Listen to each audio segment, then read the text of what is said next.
Welcome everybody. This is No Bullshit Gaming Podcast to another Gamers session number 24. We are discussing latest news, having fun and dropping knowledge. But let's not forget, and this is super important, this is 4 a.m. conference discussion vibe, so please, let's not take this seriously or too serious. But then today we have Felix, Braberg here, myself, Matej Lančarič, and not one but two special guests, Kate Lovejoy and Niels Beenen. Let's do a quick round of intros before we start. I know Felix loves this, but let's start with Kate this time.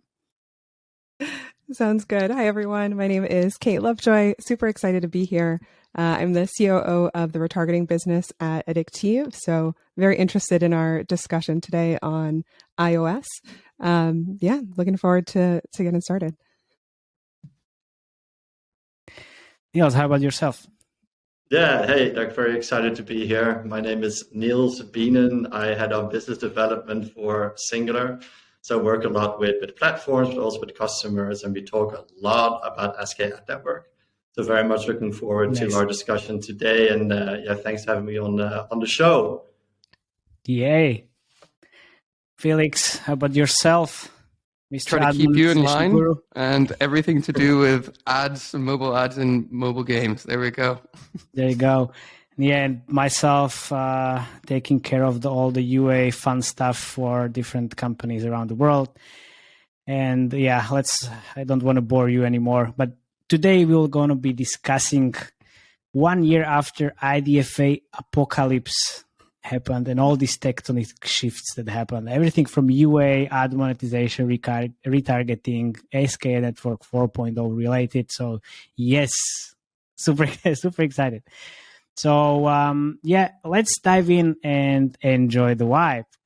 So let's start with some information about what actually happened, because 1 year ago, Apple turned the mobile marketing industry upside down with the introduction of its ATT privacy changes.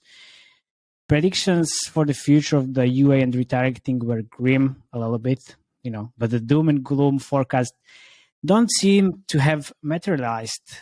So after all, I don't think it was that bad, right? So how did your day-to-day job change after the IDFA bullshit happened, guys? Can we start with that, actually?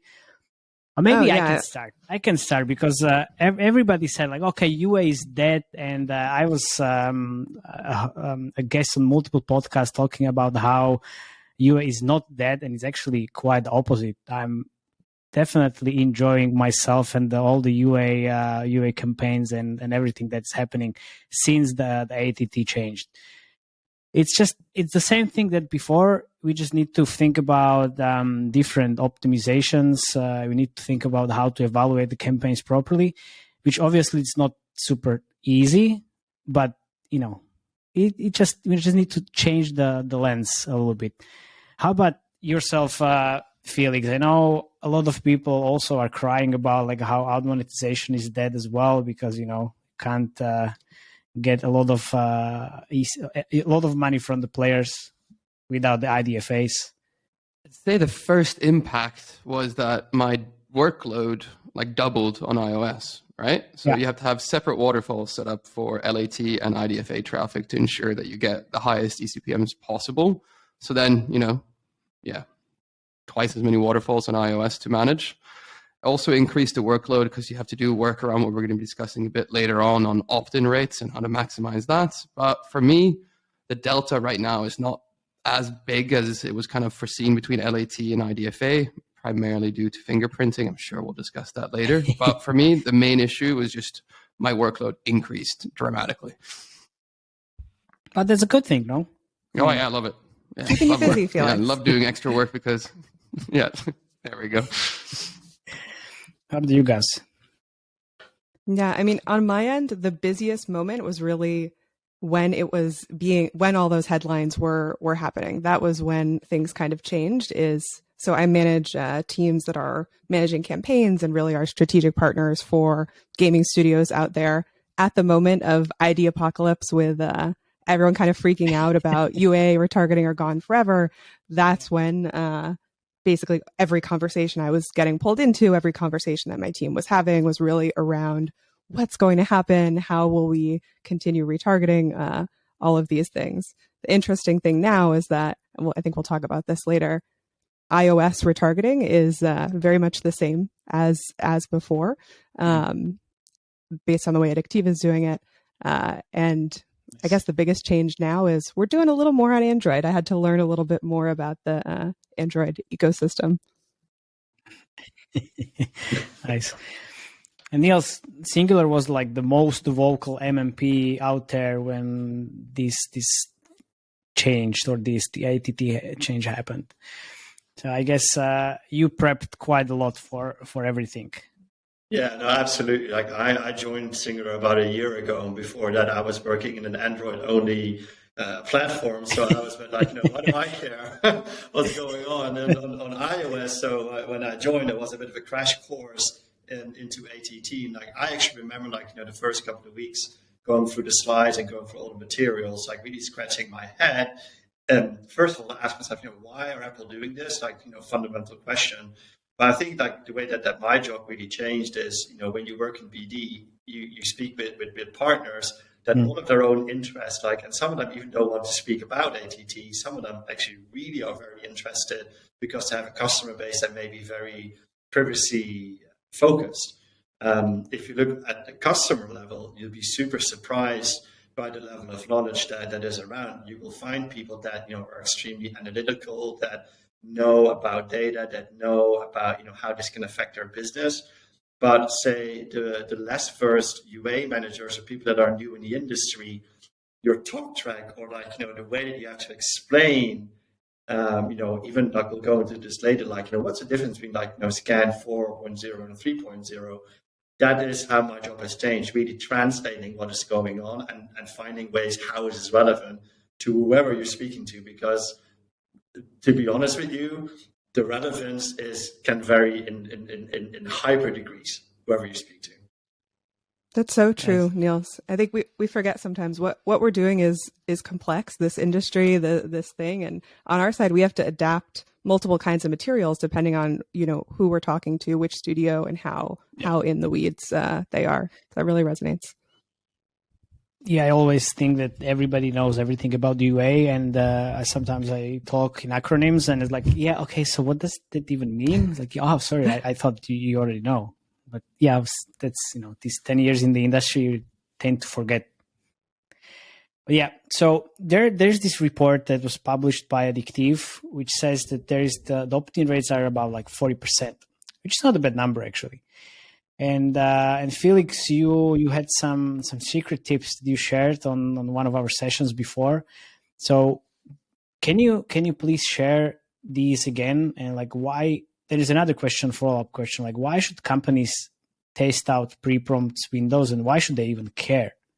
Yeah, so it's a very good topic to discuss, and it's a very interesting topic. But I don't think that many companies are currently doing it, which makes it kind of, this exotic topic to talk about. So companies really need to, simply put, experiment with a pre-prompt, because you can really, really push your opt-in rate of users who opt in to tracking, which is extremely valuable to you as a gaming company, at least from the ad side. I know the ad side is not as big as the IAP side. So if you look at the spectrum, I would say the true masters in our industry right now is the hyper casual companies. They embraced this very early on and started testing. They started seeing kind of, the highest opt-in rates, I would say, in industry. And when you move up more hardcore titles or mid-core, it's not that many people that do testing on it. But before I kind of go in on how to maximize it, I actually pulled some data on a couple of the games that I manage. So this is a sample size of around 18 million rewarded impressions from the last 14 days. So the eCPM delta in the US between IDFA and LAT traffic is now 42%. Last summer, this was around 20%. So this, the delta is increasing, which means that your IDFA traffic is priced on average 42% higher in the States compared to the LAT traffic. So that kind of answers the question why companies should care about this, because you can earn 42% higher significant ECPMs. amount of money. Yeah, exactly. So I would say that if you don't have a pre-prompt or even like optimized towards like, anything, or have any thoughts put behind where to put the pre-prompt, then you usually tend to average anywhere between 15 to 20% in opt-in rates. That's what I've kind of seen. And then when you add a good flow with opt-in rates, or opt-in messaging, you're usually able to get that to 40 to 54% if you kind of know what you're doing. So pretty simple. I'm just going to reiterate what we said on the podcast a couple of months ago. There's 3 things you can do. The first thing is that pre-prompts need to be shown as early as possible after first app open. Generally has to be before the tutorial, and the shorter time, like frame before, after the app open, the better. The messaging in a pre-prompt window is very important. It needs to contain like maybe 3 lines of a heartfelt message that kind of appeals to your users. I had really good luck with, we rely on your consent to make our games free to play. Please allow tracking. And then we had some colorful game art on the side by this. And then right after this message, that's when you get your kind of, allowed to track and ask not to track. And also the third thing is, localize this messaging in like your top geos. And I guarantee you, like, this will get you an opt-in rate of 40 to 50%. Do you know like what was the difference between English text versus the localized text? So we translated mainly to, in the company I was in then, we were mainly doing German and Japanese, and the opt-in rate in Japan was 18% before, and after that it was 38%, and then we changed the messaging a bit because, cultural connotations, and it's a bit different in Japan because it's Japan. Yep. Yeah. And then I believe we finished on about 42%, so quite a lot better.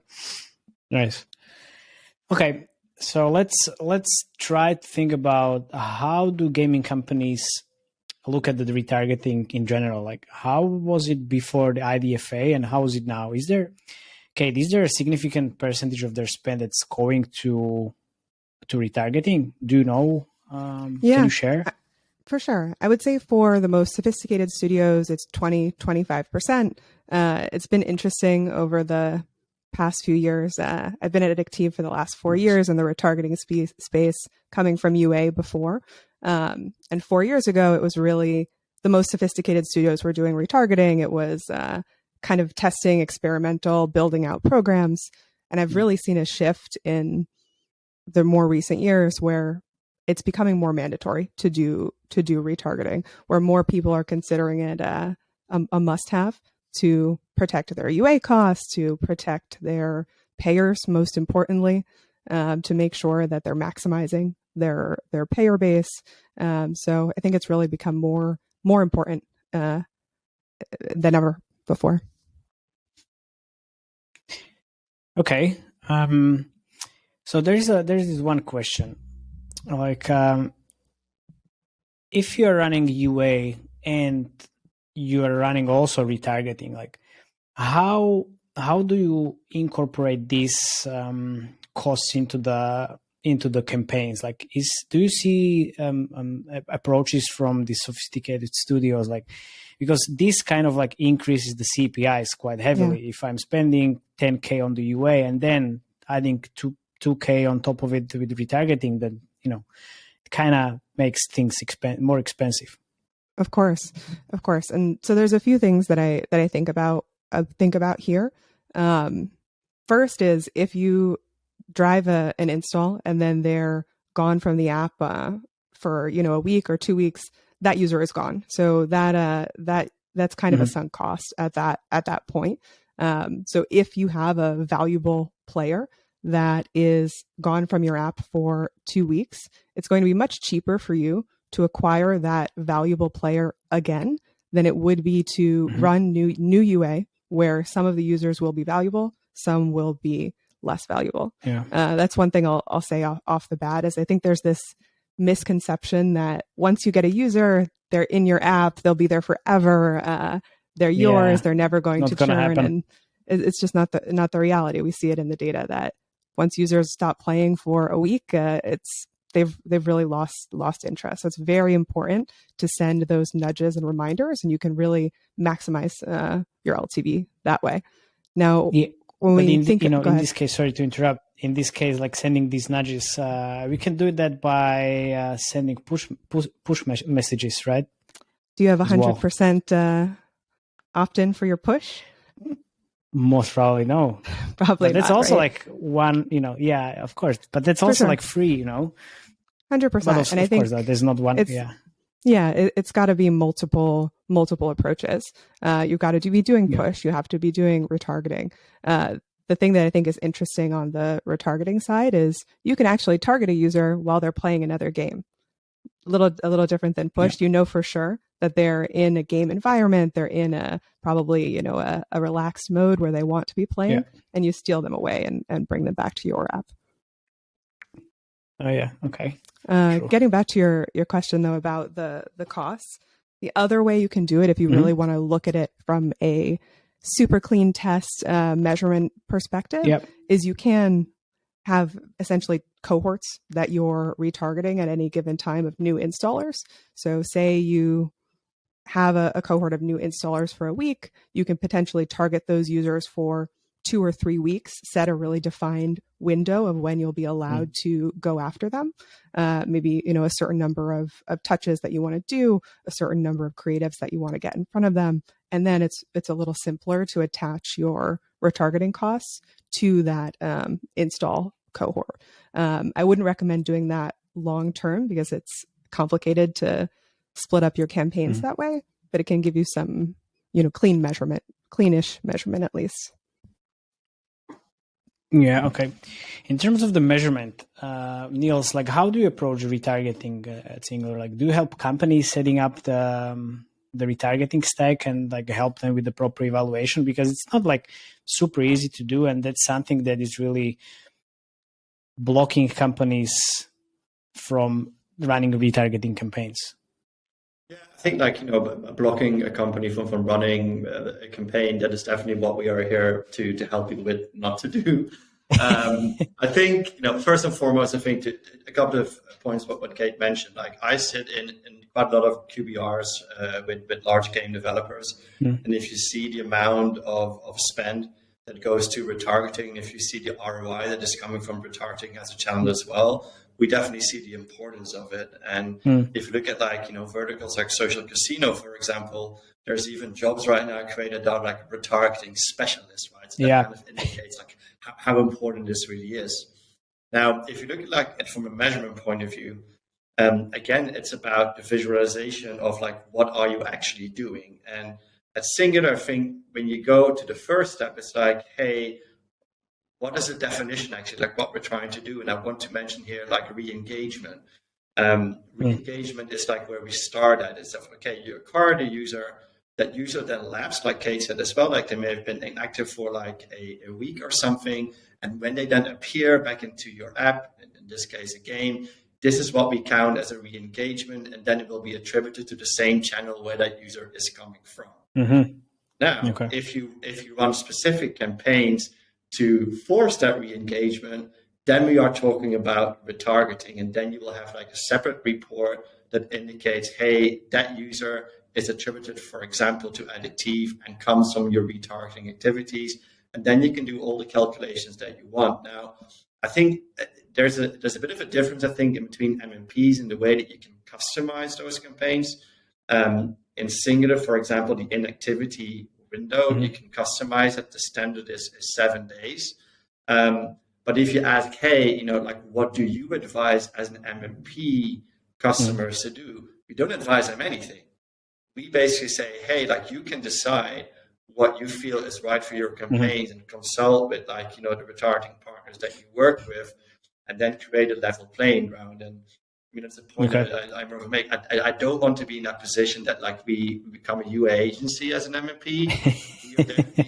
we are there to visualize the data. That may be a bit dry, but it's up to Addictive to then see with their customers, what do you want to measure and how do you want to measure it and how do you want to visualize it, and that's where we come in. Yeah, but there are these measurements where companies are creating the control group so they can actually compare how the re-engagement improves the numbers and what it actually does to the campaigns, and if it brings additional an incremental ROI. So if you have these type of things in Singular, that would be super helpful. If don't, then of course, that's why companies have their own data team, right?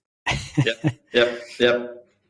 Yeah. In terms of the iOS and retargeting on iOS, like Kate, how do you approach retargeting on iOS, and how do you actually measure it? Niels mentioned there are different reports on the Singular side, but how do you actually measure that on your side? What's the difference?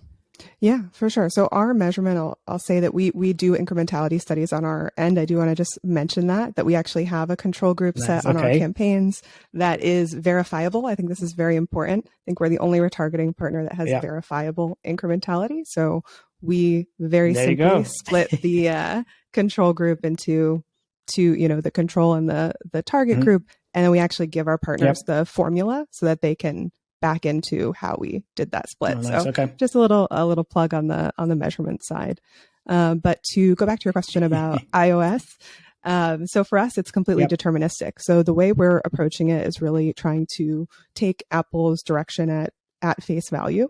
As we said earlier, there's a 40 to 50% opt-in on some of these apps. When you're working with clients like, TikTok, Amazon, let's think about 40 to 50% of their user base. There's meaningful retargeting to be done there. So we're really taking the deterministic approach where we're only going after users who have given consent. And for those users, we're able to find them on the publisher apps. What we're seeing is that if a user opts into our client's app, most likely they've been opting in elsewhere as well. It's not that they're only opting in on your app, so we can find them. The match rates, if we look on iOS from a year ago to today, there's about a 7-point difference for those users who have opted in, 7% less. So really, we can find those folks if they've opted in, and in that way, measurement is business as usual. But why is not nobody's talking about how let's say easy it is? Why is it happening?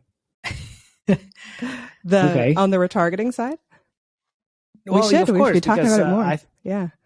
Okay, because everybody said I mentioned at the beginning, UA is dead, retargeting is dead. There's no way how you can actually retarget those iOS users, and then nobody listens to anybody. It's okay, so it's dead.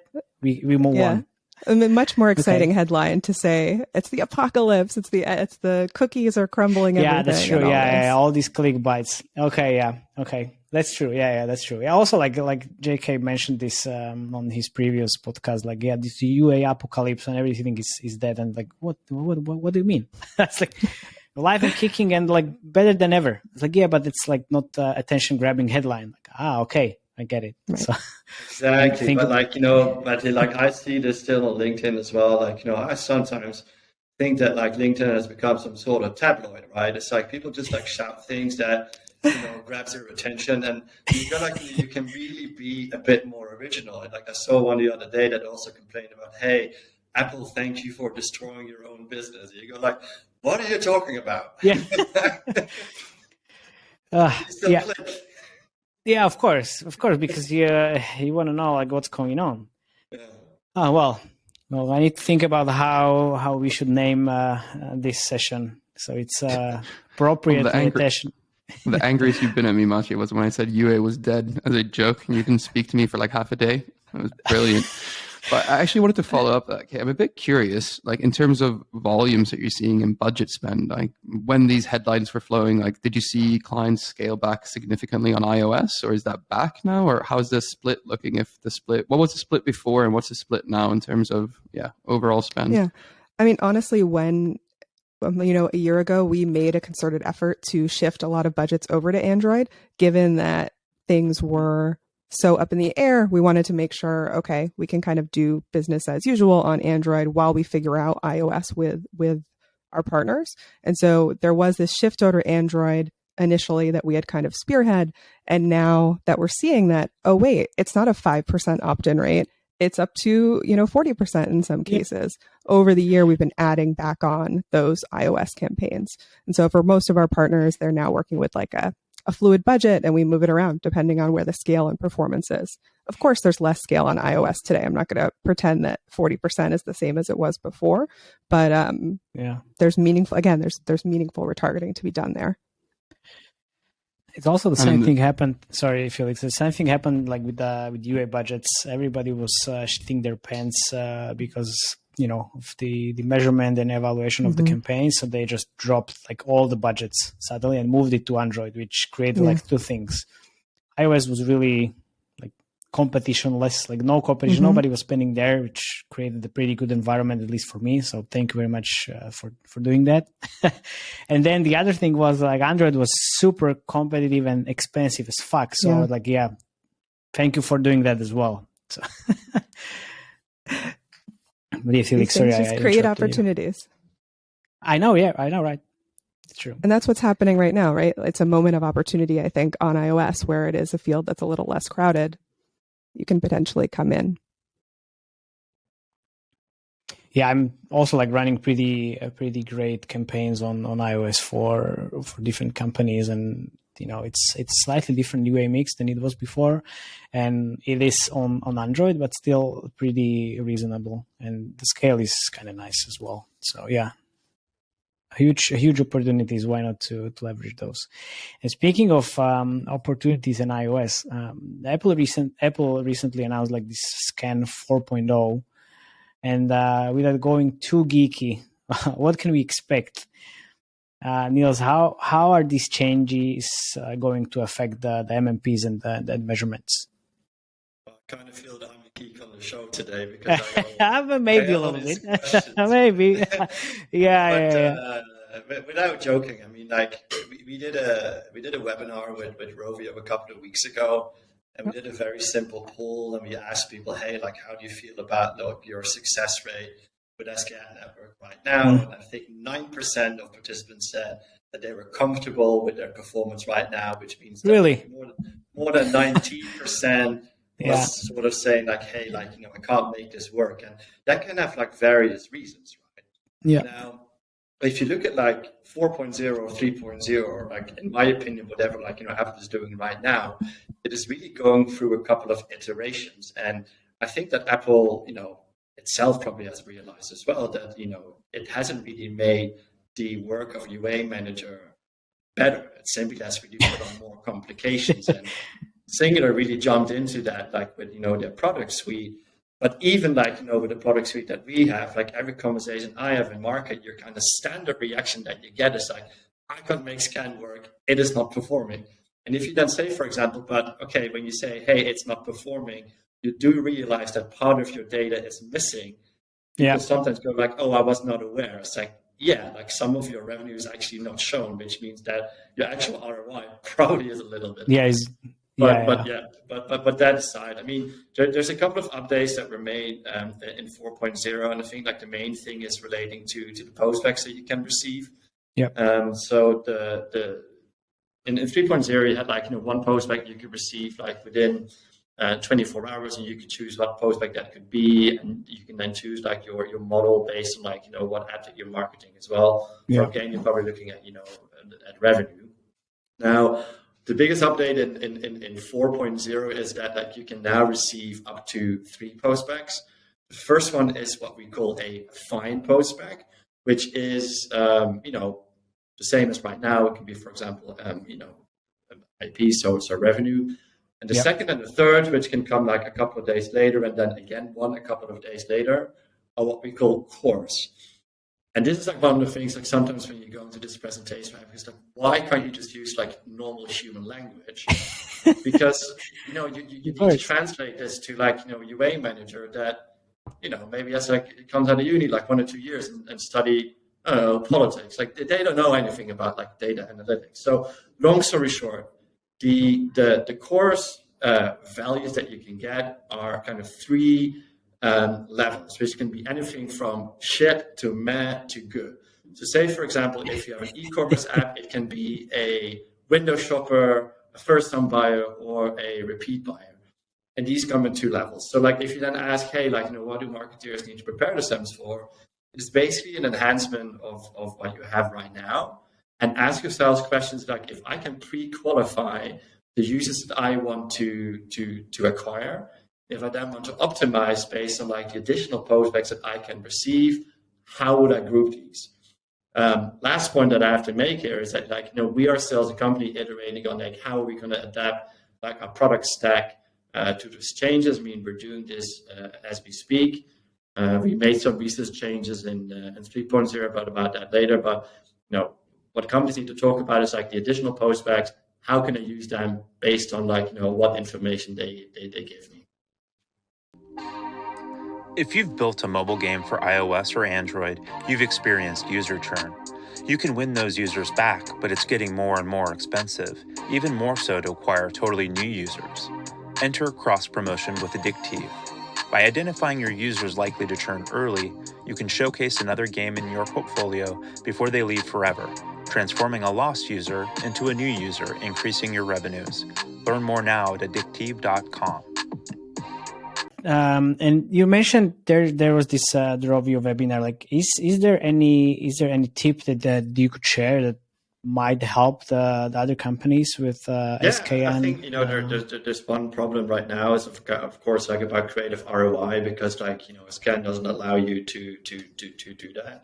Now, if you have the data flexibility, and if you can actually combine your Android data and your Skan opt-in data, so iOS opt-in data, then actually you get a more complete picture of like how your creators are actually performing, and like that's what Rovi are doing right now. And this, for me was a good takeaway. It's what I can recommend other people do as well.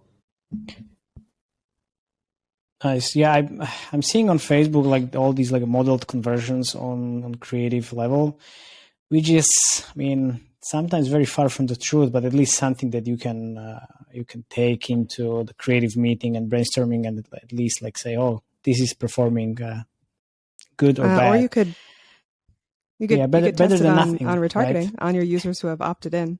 Test your different creatives, see what the top performer is for your payers. That might translate to UA as well. Ooh, how is that working? Yeah, can you share a little bit more? So I think I mentioned before, we don't support actually SK Ad Network, or I should say Skan doesn't support retargeting. So because we're working just with opted-in users. So we have all the device ID data. We don't have to worry about Skan. We have full LTV. We can see how cohorts mature, all of these things. Attribution works same as before. So in some ways, it's a great testing ground for things.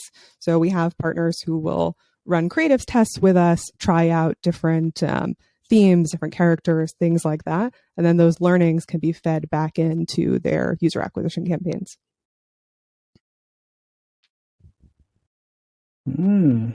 Okay. Yeah, it's kind of nice. If you can run also, like you can run creative testing on Android and then take those learnings and then use it on iOS as well. If you don't run retargeting campaigns, of course. All right. So you don't need Skan for anything in terms of the retargeting. Yeah. All right. Okay, that's nice. So Felix, retargeting the opt-in rates. Do you have like any information about like which game genres have the highest opt-in rates? So first way to answer that is if you're doing something around the opt-in rates, that's usually like whichever game has the higher opt-in rates. But if you're more reliant on ad revenue, those are the ones that tend to have the higher opt-in rates.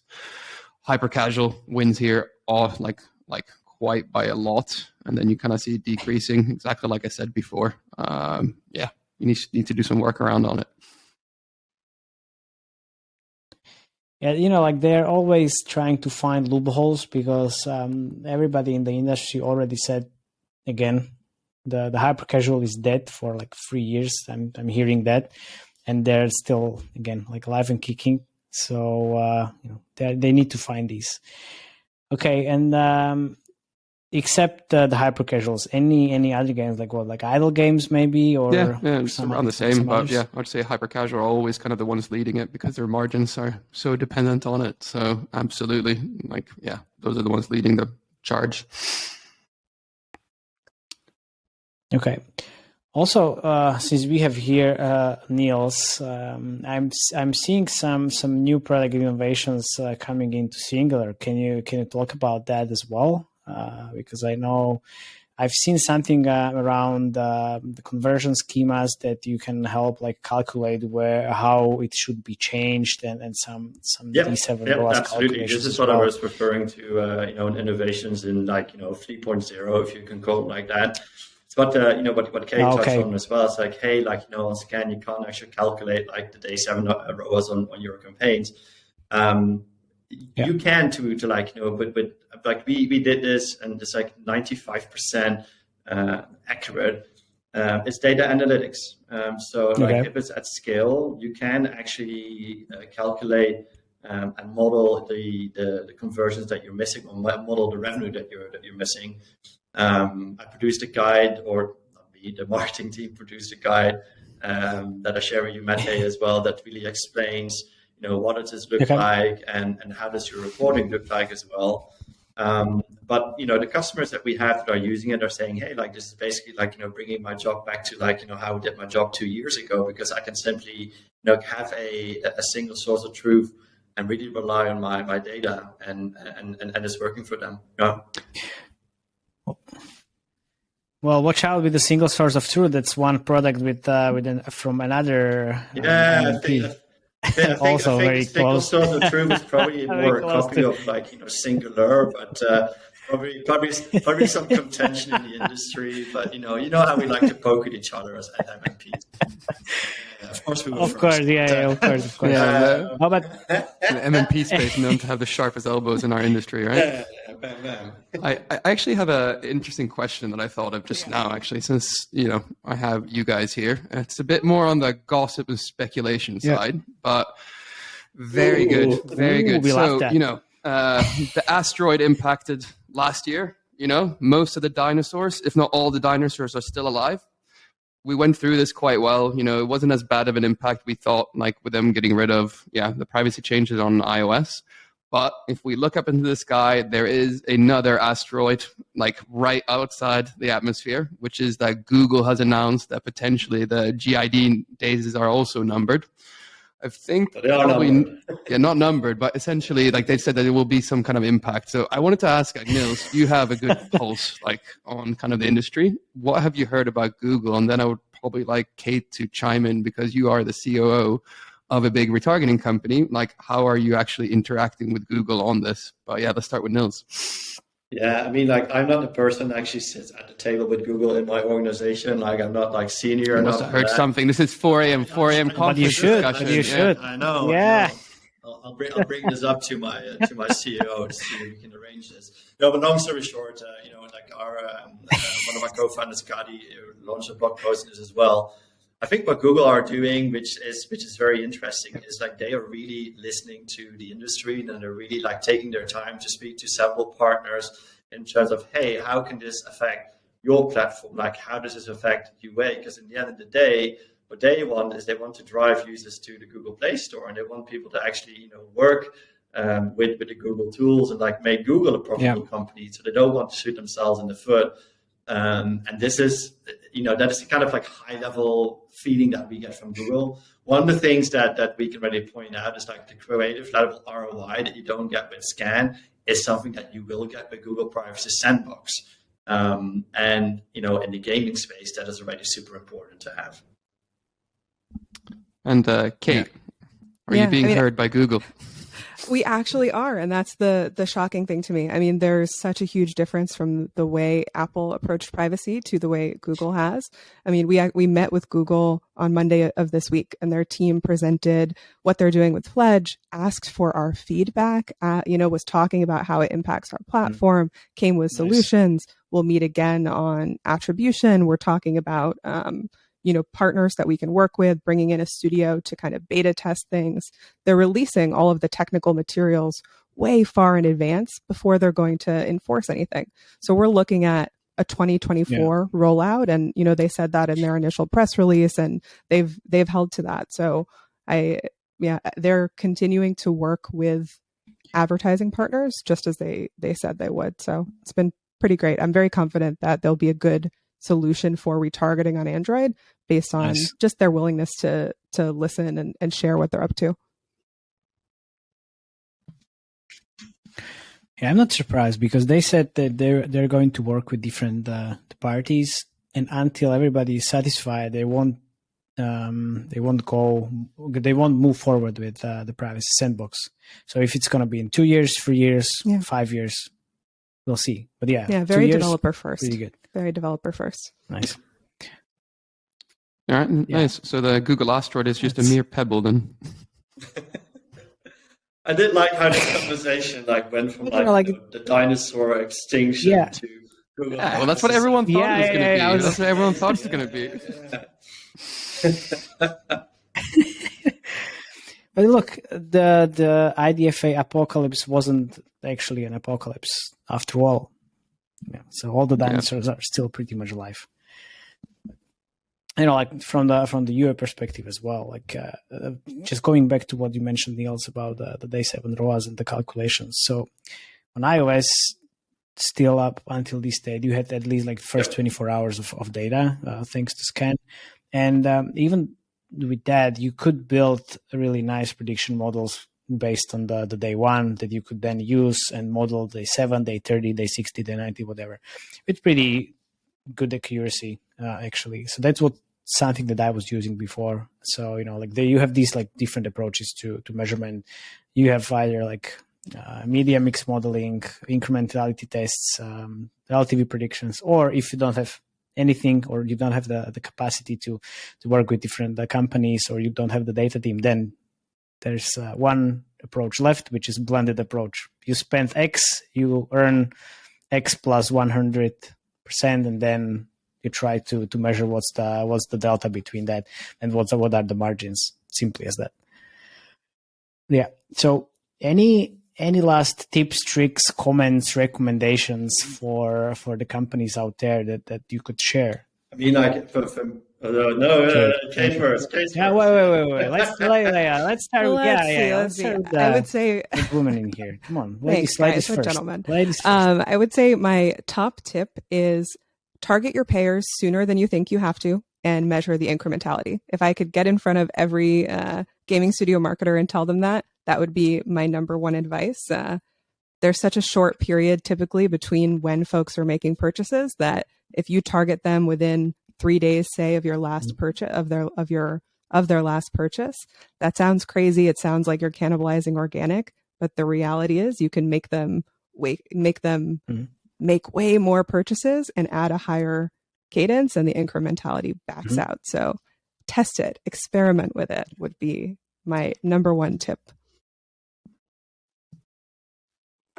Yeah, well, you have the control group, so you can measure actually if it's cannibalizing. So try it. So that's perfect. And iOS isn't dead. That's all I have to say. Exactly. Now it's my chance to shine, but I'm never going to outshine. It's your turn. This is for sure. Yeah. No, I was on a panel a few months ago with all of the MMPs on stage, and there was a bit of a conversation about the future of privacy. And I think my tip to UA managers especially is there is definitely a tendency that the industry itself is going to be much more privacy centric, which means that yes, it can actually be quite annoying to read into Skan Ad Network. It can be also quite annoying to read into what are Google planning with Google Privacy Sandbox. I would still advise everyone to spend a little bit of time in just updating yourself, making yourself a bit more knowledgeable, because who knows, a storm may be brewing, some more updates that Apple may release in the future, where Skan may become a very, very important part of your day to day. And as we all know, it's better to start sooner than later. That would be my piece of advice. Yeah. Nice. Felix, anything from your side? Just experiment, exactly like Kate said, but you're not going to make your opt-ins rates any worse by trying and putting on different messagings and things like that. It's really hard to make it worse. You're only going to make it better. Yeah, and from my side, it's since the IDFA change happened, I definitely talk more with the product teams and trying to leverage the first 24 hours and try to get as many events as possible. Now with the Skan 4.0, it's going to be a little bit easier, but still, with this change, we need to sit down with the product teams and try to think about how we can actually leverage not only first 24 hours, but more days of data. So definitely sit down with your game team and try to prep for everything in advance. All right. Yeah, I think that's it, guys. So thank you very much for coming. Thank you very much for sharing everything. It was really, real nice session. And for our dear listeners, please hit the subscribe button on YouTube, Spotify, and Apple. And until next time, thank you very much. Bye-bye.